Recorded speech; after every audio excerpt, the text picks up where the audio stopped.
Assalamualaikum warahmatullahi wabarakatuh. Waalaikumsalam warahmatullahi wabarakatuh. Berjumpa lagi kembali setelah seminggu kita off, dan pada hari ini kita akan melanjutkan tentang materi tentang pemikiran politik John Locke yang berkaitan dan juga menjadi salah satu pemikir penting dalam tradisi peradaban pemikiran politik di dalam sejarahnya. Karena sejarah politik ataupun sejarah perkembangan dan juga pemikiran politik itu tidak bisa lepas dari namanya pemikiran politik John Locke yang begitu menjadi salah satu pionir ataupun penggerak utama tentang perkembangan tentang demokrasi dan juga bagaimana hubungan negara, rakyat, dan disitulah nanti pemikiran politik John Locke itu muncul, namanya tesis-tesis ataupun pemikiran embrio tentang pembagian kekuasaan yang saat ini kita kenal dengan ada legislatif, ada eksekutif, dan juga ada judisial. Namun pada pemikiran politik di John Locke itu belum terlalu sempurna. Nanti setelah pemikiran Montesquieu itu disempurnakan bagaimana pembagian politik ataupun kekuasaan lembaga formal negara itu hadir, yang kita ketahui sekarang seperti namanya eksekutif, legislatif, dan juga judisial. Maka untuk itu sangat penting untuk diketahui bagaimana pemikiran John Locke ini ada dan juga bagaimana relasinya tentang lahirnya pemikiran politik John Locke. Pada 2 minggu lalu kita mempelajari tentang pemikiran politik Thomas Hobbes. Pemikiran Thomas Hobbes dan juga pemikiran John Locke ada perbedaan dan juga persamaan bagaimana kedua pemikir politik tersebut mendefinisikan, menteorisasikan ataupun mengkonseptualisasikan tentang pemikiran mereka terhadap utamanya yaitu namanya state of nature. Apa itu state of nature? State of nature itu adalah keadaan sebelum adanya negara. Tentunya kan nggak mungkin negara itu hadir kalau tidak ada keadaan ataupun realitas sebelum ada kesepakatan bagaimana membuat negara itu ada. Makanya dikatakan dia sebagai state of nature.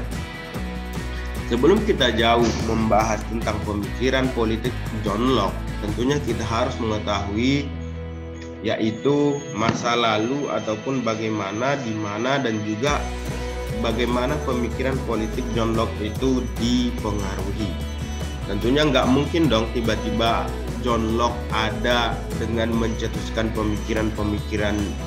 pemikirannya tentang yaitu yang ditulis dalam karyanya Two Treatises of Government, A Letter of Toleration, Some Thought Concerning Education, and Essay Concerning Human Understanding.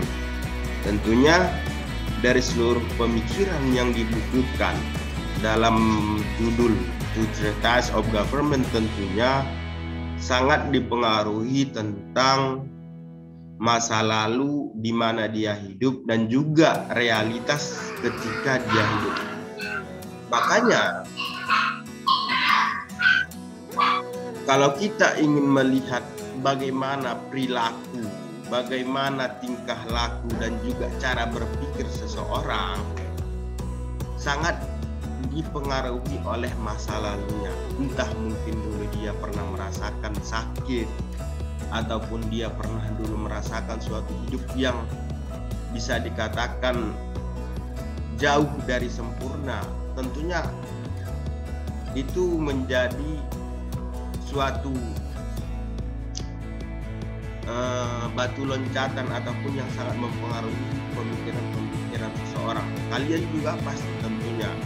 Contoh misalnya kalau kalian misalnya secara ekonomi kurang, tentunya itu akan didorong bagaimana cara kalian itu belajar, atau bagaimana orang tua kalian itu memberikan nasihat kepada kalian. Belajar yang rajin, kamu punya masa depan. Itu kan bagaimana kita sebagai konsekuensi dari itu kita pasti ada tindakan dari pengaruh dari orang tua. Pun demikian dalam pemikiran John Locke, misalnya dia lahir di Warrington, yaitu salah satu daerah terpencil di daerah kalau sekarang itu Inggris, karena setelah zaman Renaissance ataupun zaman pencerahan di abad 15, pemikir politik di dunia ini berada ataupun senternya, pusatnya berada tuh di Inggris. John Locke. Habis itu minggu depan kita akan mempelajari namanya Rousseau. Minggu lalu kita mempelajari namanya Thomas Hobbes. Itu semua pemikir-pemikir politik dari Inggris. Kalau dulu kita kan di pelajaran pertama, di materi pertama, ada namanya Plato, ada namanya Aristoteles, ada namanya Thomas Aquinas. Itu kan sangat berbeda baik dari zaman ataupun tempat, sehingga setelah era Renaissance ataupun masa pencerahan, pemikiran politik itu bersumber ataupun berpusat berada di Inggris. Salah satunya bagaimana pemikiran John Locke itu dipengaruhi, yang pertama yaitu lahir dalam keadaan perang saudara antara perang agama antara Protestan dan juga kaum Katolik. Makanya pada salah satu output ataupun hasil dari zaman Renaissance adalah bagaimana peran agama dalam sebuah negara itu mengalami kelemahan, terutama dalam kaitannya dengan Kristen Katolik. Karena pada zaman Roma itu negara masih berdampingan mesra dengan negara, bahkan agama lebih kuat daripada peran negara. Namun pada perang ataupun pada zaman 1632 di mana John Locke itu lahir, telah diselimuti perang saudara dan juga perang agama. Dan ini akan mempengaruhi bagaimana pemikirannya nanti satu dalam Treatise of Government, bagaimana John Locke itu menteorisasikan pemikirannya dalam bagaimana memposisikan agama dan juga negara. Pada usia 20 tahun, John Locke memasuki Universitas Oxford, menjadi salah satu universitas terbaik saat ini, dan juga memiliki reputasi yang sangat baik dalam melahirkan ilmuwan ataupun orang-orang yang memiliki pengaruh besar saat ini. Tokoh lain yang mempengaruhi pemikirannya adalah Anthony Ashley Cooper. Sebagaimana saya sebutkan tadi, bahwasanya kalian bertindak sekarang dan juga bagaimana tingkah laku kalian sekarang dalam belajar, tentunya kan ada orang yang mempengaruhi, mungkin orang tua. Pun demikian dalam pemikiran politik John Locke, yang sangat mempengaruhi pemikirannya adalah Anthony Ashley Cooper. Karya tulis tentunya setiap para pemikir politik memiliki treatise, memiliki karya tulis yang sangat fenomenal, di mana seluruh pemikiran-pemikiran mereka dari awal kita mempelajari Plato, Aristoteles, semua ada buku karyanya, di mana buku karya itu merupakan kompilasi ataupun pembukuan ataupun yang dijadikan buku agar bisa dipelajari ataupun dikembangkan oleh pemikir-pemikir sesudahnya. Absolute monarki. Kalau kita berkaitan dengan pemikiran Thomas Hobbes, Thomas Hobbes itu sangat mendewakan namanya sistem politik monarki. Kenapa dia mendewakan? Ini pemikiran Thomas Hobbes dulu, biar kalian mengerti sedikit. Makanya mungkin nanti ketika UAS saya akan menanyakan apa perbedaan pemikiran John Locke dan juga Hobbes dalam melihat sistem negara. Mungkin nanti akan saya tanyakan di UAS nanti. Di dalam pemikiran Thomas Hobbes, dia mendewakan namanya sistem pemerintahan monarki. Alasannya adalah satu, dia merupakan bagian dari sistem dari kerajaan monarki tersebut. Itu alasan yang paling simpel. Namun alasan yang paling substansial adalah bahwa seluruh manusia dalam keadaan state of nature ataupun keadaan di mana negara itu belum ada, bahwa manusia itu tidak punya kehendak, tidak punya keinginan, karena diselimuti manusia itu sifat egoisme yang tinggi, sifat rakus yang sangat tinggi. Ketika semua manusia mementingkan sifat rakusnya, bagaimana untuk mendamaikan seluruh sifat rakus manusia tersebut? Makanya diberikanlah kepada namanya orang ataupun pemerintah monarki, yaitu raja. Dengan demikian, kebebasan manusia dalam pemikiran Thomas Hobbes itu tidak ada. Makanya Thomas Hobbes sangat mendewakan namanya monarki. Sementara pemikiran John Locke itu sangat menentang tentang sistem pemerintahan monarki. Kenapa dia menentang? Karena John Locke merasa bahwa keyakinan kekuasaan mutlak raja itu sangat dianggap alamiah ataupun merupakan bagian dari kekuasaan yang diberikan Tuhan. Artinya, bagaimana pemikiran monarki ataupun sistem politik monarki ini sangat ditantang ataupun sangat ditentang oleh pemikiran John Locke, yang pada akhirnya nanti akan melibatkan kepada bagaimana eksistensi kita sebagai manusia yang memiliki sifat kebebasan dalam mengatur kehidupan kita sendiri. Mungkin kita masih ingat bagaimana salah satu poin penting dari The Renaissance ataupun masa pencerahan, di mana seluruh permasalahan manusia tidak perlu lagi mengikutkan eksistensi Tuhan, karena manusia memiliki otak, memiliki pemikiran, tentunya bisa memecahkan masalah-masalah yang ada dalam manusia, yaitu dengan adanya sistem politik, baik itu sistem pemerintahan ataupun sistem bernegara, dengan seperangkat hukum dan juga perangkat-perangkat di dalamnya, ataupun dengan kata lain adanya lembaga formal, non formal dalam negara. Makanya John Locke sangat ataupun merupakan seorang pemikir yang sangat menentang tentang pemikiran ataupun sistem politik monarki, karena bertentangan dengan civil society.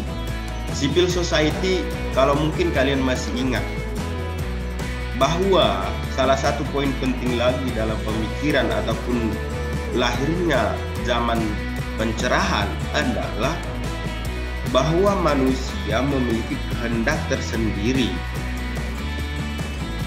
Bagaimana kebebasan manusia itu sangat ditekankan, tidak dikekang oleh apapun, baik dari sistem aturan ataupun dari hal-hal yang sangat mencederai orang lain. Makanya namanya salah satu hal yang muncul dari pemikiran politik John Locke, lahirlah namanya HAM. Jadi embrio, titik awal munculnya HAM yang kita tahu, yang kita kenal sekarang adalah lahir dari pemikiran John Locke. Bagaimana kita sekarang memiliki poin narasi-narasi HAM sekarang itu sangat kuat, Contoh misalnya LGBT. LGBT itu kan dalam konsepsi lain, kenapa banyak orang menentang satu sama lain karena tidak sesuai dengan kodrat manusia. Masa Adam dilahirkan udah dengan Hawa, nggak mungkin dong Adam dilahirkan dengan Asep katanya. Itu adalah bagaimana sindiran-sindiran halus dalam menentang namanya LGBT. Namun dalam konsepsi civil liberty ataupun HAM, kamu contoh kecilnya HAM itu gini, saya punya kebebasan dalam mengatur badan saya tanpa harus menyakiti oleh orang lain. Makanya salah satu hal yang membuat kenapa banyak orang di penjara, karena kita menghilangkan nyawa orang lain. Makanya kita bebas berkehendak apa yang ada dalam diri kita tanpa harus menyakiti orang lain. Itu adalah definisi terkecil apa itu HAM. Makanya dalam konsepsi LGBT katanya, yang merasakan, yang mempunyai kebebasan dalam mengatur hidupku kan aku, yang merasakan sakit kan itu aku, yang merasakan kebahagiaan dengan mencari jalan LGBT itu kan aku, tanpa harus menyakiti orang lain. Itu adalah bagaimana poin-poin penting narasi-narasi LGBT itu hadir dalam konsepsi HAM. Makanya pemikiran politik John Locke sangat mempengaruhi bagaimana HAM itu hadir ataupun lahir yang kita sekarang sering kita dengar. Kenapa juga John Locke menentang tentang pemikiran atau sistem politik monarki? Satu, kitab suci tidak membenarkan kekuasaan tirani. Sebagaimana yang kita tahu, absolut monarki itu kan sistem kerajaannya ataupun sistem pemerintahan itu turun temurun. Ayahnya, habis itu nanti anaknya.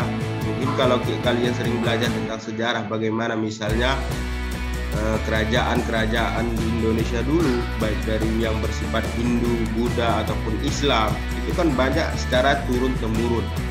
Misalnya di kerajaan apa nih yang di Palembang nih, Palembang Darussalam, itu kan ayahnya memerintah, ayahnya meninggal, digantikan anaknya. Nah, itu adalah salah satu bagaimana pemikiran John Locke itu menentang tentang tentang pemikiran monarki absolut. Makanya lawan dari monarki absolut itu adalah demokrasi. Kenapa demokrasi? Semua manusia memiliki hak yang sama dalam memimpin, dalam memilih ataupun dipilih. Sementara monarki absolut tidak ada kebebasan orang lain untuk memilih ataupun dipilih, hanya secara turun-temurun. Kita kan makanya kenapa hak memilih dan dipilih itu merupakan salah satu esensi dari namanya sistem politik demokrasi, karena kita memiliki namanya hak, di mana tidak seperti yang dicetuskan oleh Thomas Hobbes, yaitu yang mendewakan monarki absolut. Kekuasaan penguasa bukan berasal dari Tuhan ataupun diwariskan turun-temurun.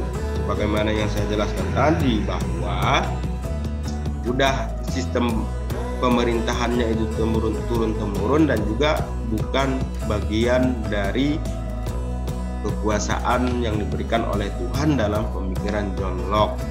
Kekuasaan absolut antitesis kebebasan. Inilah yang ditentang oleh pemikiran John Locke, bahwa sistem pemerintahan yang absolut, apalagi monarki absolut, tidak ada kebebasan seorang pun dalam memerintah, karena hanya bagian dari kerajaan ataupun famili dari sistem pemerintahan yang memerintah di monarki absolut hanya yang memiliki akses ataupun kesempatan dalam memerintah dalam sebuah negara.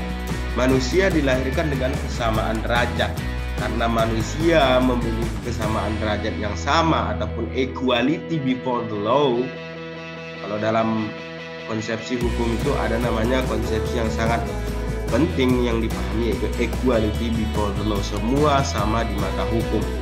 Pun demikian dalam demokrasi semua manusia dilahirkan dalam keadaan yang sama derajatnya. Tidak ada yang berbeda, tidak ada yang mengistimewakan ketika lahir. Makanya dari hal itu, dari manusia yang diasosiasikan ataupun yang dikonseptualisasikan lahirnya sama, maka dalam memerintah dan juga dalam diperintah memiliki kesempatan ataupun derajat yang sama. Itulah yang ditentang oleh pemikiran John Locke. State of nature adalah keadaan bagaimana negara itu belum ada. Asal mula pemerintahan adalah suatu keadaan alamiah. Kalau dalam pemikiran Thomas Hobbes bahwa state of nature itu adalah keadaan perang, tidak ada kedamaian. Semua manusia memikirkan diri masing-masing. Siapa yang kuat dialah yang menang, ataupun dikenal dengan aturan rimba. Siapa yang kuat yang menang, siapa yang lemah dia akan mati. Namun dalam pemikiran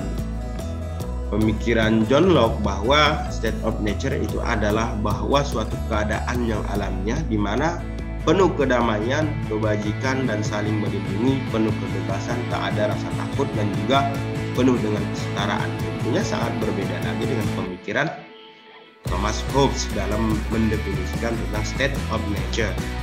Akal selalu membuat manusia berperilaku rasional dan tidak merugikan manusia.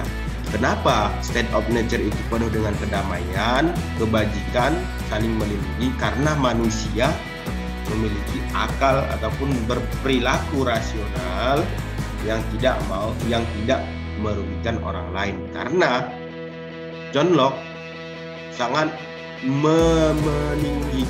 meninggikan ataupun menekankan tentang berpikir secara rasional dan juga berperilaku secara rasional. Orang yang berbuat jahat merupakan tindakan melawan hukum alam sehingga harus dihukum. Keadaan alamiah yang penuh dengan kedamaian berubah ketika manusia menentukan sistem moneter ataupun uang. Namun seiring berjalannya waktu, kendati dalam awalnya keadaan manusia itu secara alamiah damai, saling menghargai, saling melindungi, penuh kebebasan, namun ada suatu saatnya nanti seluruh kedamaian itu akan buyar, akan terganggu ketika udah berhadapan dengan namanya kepentingan keuangan ataupun sistem keuangan, sistem moneter. Makanya dalam melindungi seluruh pertikaian akibat dari udah mulai nih, gara-gara uang kita mulai bentrok nih, gara-gara keserakahan kita, gara-gara ingin kaya di satu sisi, udah mulai saling makan ini. Makanya dibuatlah suatu sistem namanya sistem politik, di mana supreme power ataupun kekuasaan negara itu ada namanya kebebasan, kehidupan, dan harta. Kalau dalam artian inilah yang dikatakan sebagai HAM. Manusia punya kebebasan, manusia punya hak dalam kehidupan, dan terakhir adalah manusia memiliki ataupun kesempatan dalam mencari ataupun melindungi harta ataupun pendapatan. Makanya salah satu konsepsi awalnya adalah HAM ataupun nature of man's ataupun sifat dasar kehidupan manusia. Dalam HAM itu dicetuskan dalam 3 konsepsi, yaitu ditekankannya kebebasan, ditekankannya kehidupan yang begitu penting, dan juga bagaimana harta itu bisa melindungi karena merupakan bagian dari civil of society ataupun keadaan manusia sebagai manusia sosial. Prinsip-prinsip kekuasaan dalam negara, kepercayaan rakyat kepada penguasa untuk memerintah, yaitu government by the consent of the people. Kekuasaan tidak bebas dan otonom berhadapan dengan aspirasi dan kehendak rakyat. Kekuasaan negara yang dominan akan menyebabkan hilangnya hak-hak rakyat pada HAM. Jadi pemikiran-pemikiran John Locke dalam hal ini lebih menekankan bagaimana liberalisme. Jadi pemikir John Locke itu adalah pemikir liberal. Liberal yang bagaimana menekankan pada kebebasan manusia, kehidupan manusia, dan juga dalam hal kekayaan. Makanya nanti sampai sekarang pemikiran John Locke itu sangat dominan, sangat mendominasi, apalagi dikembangkan oleh pemikir-pemikir sesudahnya, karena seiring berjalannya waktu konsepsi-konsepsi negara itu semakin dominan untuk ditekankan daripada adanya negara. Minimalisasi peran negara dan penghargaan terhadap hak itu menjadi aspirasi liberal. Makanya dalam pemikiran politik liberal, sistem pemikiran politik liberal itu bagaimana menekankan individualisme, saling menekankan kehidupan sendiri yang merupakan bagian dari konsepsi ataupun hal penting dari adanya HAM. Tujuan dasar dibentuknya kekuasaan politik adalah untuk melindungi dan menjaga kebebasan sipil, untuk mencegah timbulnya negara absolut dan terjadinya kehidupan civil society dan strategis konstitusi. Dengan kata lain, bahwa dalam tujuan negara yang dikonsepsikan oleh Locke bertujuan satu untuk melindungi dan juga menjaga kebebasan sipil, karena merupakan salah satu bagian dari pentingnya dalam negara, yaitu adanya kebebasan sipil, kebebasan kehendak, kebebasan berbicara. Namun kebebasan berbicara itu merupakan bagian yang harus dilindungi oleh dalam negara, karena kebebasan berbicara di dalam demokrasi merupakan satu rangkaian sangat penting, satu ikatan yang sangat penting yang tidak bisa dipisahkan antara demokrasi dan juga kebebasan berbicara, kebebasan sipil, kebebasan berorganisasi, dan juga kebebasan berkumpul. Lalu bagaimana untuk mencegah negara-negara ataupun sistem politik yang monarki? Makanya peran strategis dari konstitusi itu sangat penting dalam menjaga agar kekuasaan politik dalam melindungi dan juga menjaga kebebasan sipil itu sangat dipentingkan dengan adanya konstitusi. Negara totaliter dapat dihindari dengan pembatasan kekuasaan. Makanya pembatasan kekuasaan ini, maka bagaimana untuk menghindari negara totaliter itu tidak dikuasai oleh satu kekuatan penting? Makanya lahirnya namanya kekuasaan eksekutif, kekuasaan legislatif, dan juga kekuasaan federatif. Makanya dalam pemikiran John Locke masih ada namanya kekuasaan eksekutif, legislatif, kekuasaan federatif. Federatif itu tidak jauh berbeda dengan pemikiran ataupun judicial yang nantinya akan disempurnakan oleh namanya Montesquieu, the separation of power. Kekuasaan legislatif lebih tinggi dari kekuasaan eksekutif, yang mengontrol kekuasaan legislatif adalah hukum kodrat. Agama dalam civil society, bagaimana relasi agama dalam kehidupan bernegara? Sebagaimana yang kita di awal di slide pertama tadi, bahwa John Locke lahir dari perang agama dan juga perang saudara, di mana antara agama Kristen dan Protestan dan juga Katolik. Salah satu kebebasan yang harus dihargai adalah kebebasan menganut agama dan keyakinan dalam civil society. Artinya John Locke juga menekankan bahwasannya kebebasan menganut agama itu sangat penting tanpa harus adanya penekanan ataupun bagaimana seseorang itu tidak bebas dalam memilih agama apapun yang diinginkannya. Gagasan toleransi agama sejalan dengan pandangannya tentang perjanjian masyarakat dan wewenang kekuasaan negara. Bagaimana sistem toleransi dan pemikiran toleransi itu sangat penting, tentunya sejalan dengan bagaimana negara itu hadir tentunya dalam pemikiran ataupun sistem politik yang bersifat demokrasi. Perlu adanya toleransi. Tentunya karena manusia ataupun karena dalam sistem negara, sistem demokrasi yang menekankan kebebasan manusia dalam menganut agama apapun, tanpa harus mengatakan bahwasanya agama A paling benar, agama B paling benar, agama C paling benar. Tentunya untuk mengklaim atau mendamaikan pemikiran setiap agama itu benar, maka ada namanya toleransi. Aku mentoleransi pemikiranmu tentang agamamu, apa agamaku, tanpa harus mengklaim bahwasanya agamaku itu benar, agamamu itu salah.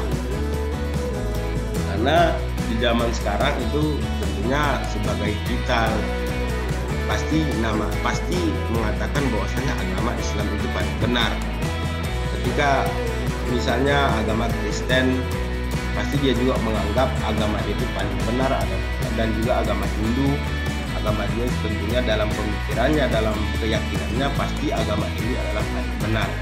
Namun tentunya disitulah harus hadir toleransi dalam beragama tanpa harus mengklaim di dalam publik bahwasanya agama kita itu paling benar.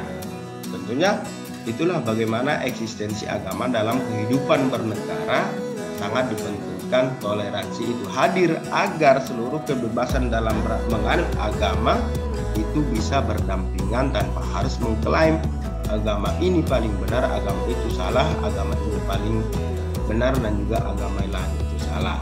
Makanya dalam pemikiran politik dari John Locke menekankan toleransi karena adanya kebebasan dalam menganut agama. Makanya seluruh pemikiran-pemikiran yang ada di dalam John Locke itu sangat penting tentunya dalam pemikiran liberal. Ketika Anda ingin menjadi liberal, silahkan pelajari tentang pemikiran John Locke. Namun tentunya pemikiran John Locke itu sudah lama dikembangkan oleh para pemikir-pemikir sesudahnya. Ucapan terima kasih. Assalamualaikum warahmatullahi wabarakatuh. Waalaikumsalam warahmatullahi wabarakatuh.